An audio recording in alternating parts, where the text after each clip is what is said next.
If you're still chunking, sculling, thinning chips around about the green, what I'm about to show you is going to make you absolutely furious that you haven't done this before. So I just taught this simple 3-step system to one of my 70-year-old students just last week. He couldn't get the ball any closer than 20 feet away, anywhere around the green. He really struggled. Chunks, thins, and even when he did make contact, the distance control was just not good enough. As soon as he did this 3-step system, the contact got so much better. And then because the contact improved, that then allowed for really good distance control round about the greens. So this is how this 3-step system improves contact, which then improves distance control. So you get rid of those chunks, thins, stingy fingers, and start hitting the ball much closer.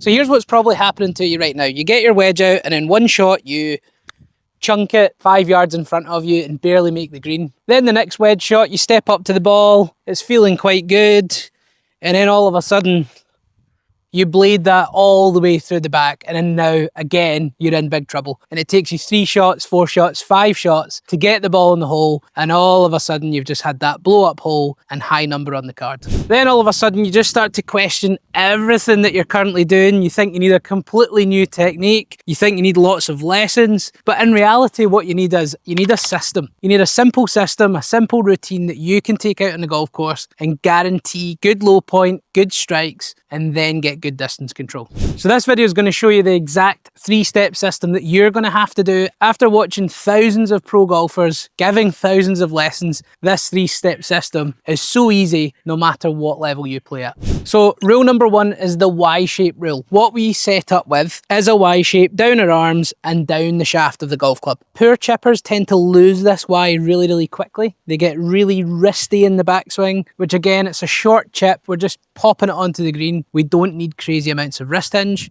Or when they're blading it or they're chunking it or the ball doesn't quite get to the pin, they're getting really wristy and scoopy. That adds loft, raises the leading edge off the ground, as well as gets the low point before the ball, and the strike is completely compromised. We want the ball position to be inside the trail foot. We want the handle slightly ahead of the golf ball. We've got this Y shape. We've got 70% of the weight on the left leg, and we want to keep that Y shape throughout the swing. So once we've leaned left with the ball back, just look at this. We're going to lock the triangle, lock the triangle. Never lose the triangle. Ball slightly back, weight slightly left, keep the triangle locked. You're going to get that strike all the time. So let's just run through that process from down here. Close and tall, lock that triangle, ball position back, not too much wrists, never lose the triangle. We don't want this. We don't want this. We're looking for this. Keeping that weight 70% left, keeping that triangle, and just watch the consistency of strike completely change your short game. So if you're liking this video so far, share your best chipping tips in the comment section, or if there's a particular shot you're struggling with, comment what that is and we'll make sure we get some help to you on the channel. Click that like button. If you could click that subscribe, it's a massive help for the channel and helps us get more videos out to you to improve your golf. So that's the only favour I'll ever ask. If you could click that subscribe button, it'd be a massive help. On to step 2. So step 2 is a massive game changer. What a drill this is. This has helped out so many of my students struggling around the green. So again, let's say you're chunking the ball, let's say you're thinning the ball, you just can't get good contact. The chances are that you're taking that club head too far on the inside. If we take it too far on the inside, that means we also get to a low point too soon.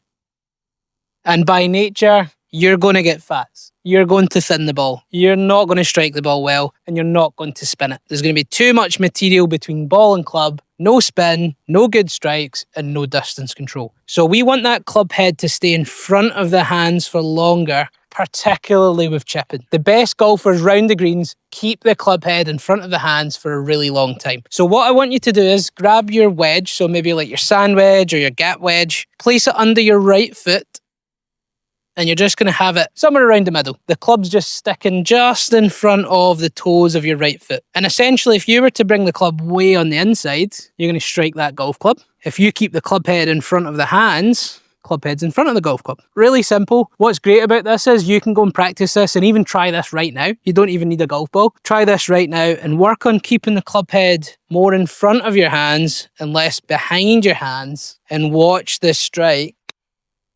really start to improve. And you can do this with pitching as well. This is honestly one of the best backswing takeaway drills that you can do around the greens. So here's that exact same drill for pitching. So this can work really anywhere around the greens. So again, set up, wedge under your right foot, grip just in front of your right knee, right toes, not too far, but equally not behind you. And again, working that club more up and in front of you, club head staying in front. Get that grip just in front of your right knee, work that club head in front, turn the chest to target.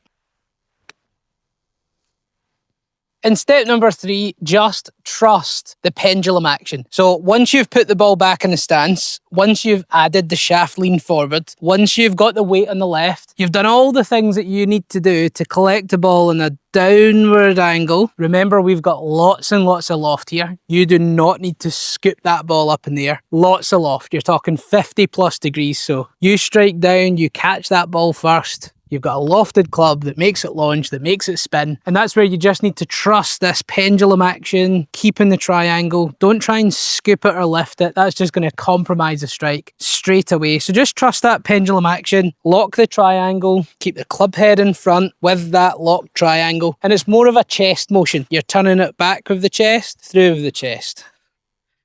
Back with the chest, through with the chest. And that's your engine when you're roundabout greens. It doesn't need to be armsy. We don't want to use the wrists. So watch that pendulum action. Arms, wrists, body, all work together. All one unit, super connected. Chest back, chest through. Locked triangle, chest back, chest through. Look at the finish, hold the finish. Chest through to target. The triangle still remains the same. We've not scooped, and even that one wasn't perfect, but it is still a pretty good strike. It's still close to the flag. Keep that triangle back and through.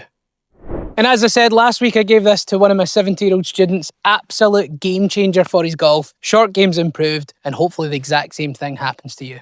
So if you want to completely transform your chipping, follow this 3-step system. So simple. You can do it with all the wedges in your bag. You can do it all the way back to like 30, 40 yards. But if you do want any extra help, there's a couple of extra things that you can do. You can get a free swing analysis on the Skillest app. You'll see that just here on the screen. There's a free 60-minute practice guide. And also, if you want a really, really good tool that's going to help your short game, you could look at getting something like the Strike Wedge, which this little orange tool is absolutely phenomenal. You can stick it in your golf bag. I'll put a link to this video right here. It's one of the best chipping and pitching training aids that you can have to really, really transform your strike. So check that out here. I'll leave a link to the video if you want to check it out, and comment down below which one of the 3 helped you the most.